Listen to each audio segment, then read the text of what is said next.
Good morning friends, কেমন আছো তোমরা সবাই? আশা করি তোমরা সবাই খুব ভালো আছো।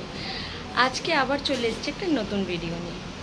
তো আজকে হচ্ছে সানডে, আর আজকে আমরা যাচ্ছি কোথায়? আজকে আমরা যাচ্ছি খাটু শ্যামজি। তো আমরা এই বছরের একদম শুরুয়াতে মানে 1 জানুয়ারি আমরা গেছিলাম খাটু শ্যামজি। তো ভাবলাম আজকে আবার একটু যাওয়া যাক। আমরা দিল্লির খাটু শ্যামজি যাচ্ছি। তো চলো তোমাদের ওখানে গিয়ে দেখাচ্ছি। যতটা দেখাতে পারবো দেখাবো, বেশি দেখাতে আমি পারবো না। তো চলো যাওয়া যাক। তো আমরা যত তাড়াতাড়ি বেরোনোর চেষ্টা করেছি, মানে পেরেছি বেরিয়েছি। প্রায় 8টা অবধি আমরা বেরিয়ে গেছিলাম, বাট আমরা এসে দেখলাম এখানে প্রচণ্ড লাইন, প্রচণ্ড বেশি। এর আগে যখন আমি ঠান্ডার সময় এসেছিলাম 1 জানুয়ারি, এখানে অনেক রাশ কম ছিল, আমরা একদম খালি খালিতে ঢুকে গেছিলাম। বাট আজকে আমাদের পুরো 1 থেকে 1.5 ঘন্টা লেগে গেছে লাইনে। তো চলো, কোনো ব্যাপার না, লাইন চলছিল, কোনো প্রবলেম হয়নি। আর এই দেখো এখানে একটা গাছ আছে।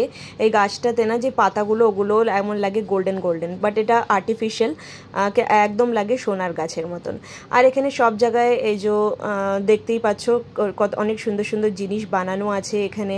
এখানে দেখার জন্য মানে লাইনে বেশি প্রবলেম হচ্ছিল না, গরম ছিল বাট এতটা গরম ছিল না। আর এখানে না 108টা যজ্ঞকুণ্ড ছিল। তো এখানে দেখতেই পাচ্ছ, এ দেখো ফ্রন্ট থেকে আমি দেখাচ্ছি একদম লাস্ট অবধি কতটা জায়গা।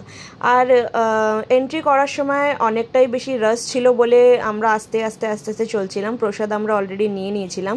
আর আমি তোমাদের এখান থেকে দেখাতে পাচ্ছি কিনা আমি জানি না, বুঝতে পারছো কিনা মন্দিরটা, মানে খাটু শ্যামজির। তারপরে আমরা পুজো দিলাম। আর সামনে থেকে না ভিডিও বানানো, ফটোগ্রাফি করা মানা, তো তাই জন্য পুজো দিয়ে খেয়ে দিয়ে কিছু ফটোগ্রাফ বাইরের দিক থেকে তুলে আমরা চলে গেলাম সোজা বাড়ির দিকে। তো আমি তোমাদের একবার, যারা দিল্লিতে থাকো, একবার প্লিজ রিকোয়েস্ট করবো কি এই মন্দিরটাতে তোমরা নিশ্চয়ই এসো, খুবই সুন্দর মন্দিরটা। আর এই ব্লগটা কেমন লাগলো একবার জানাতে ভুলো না।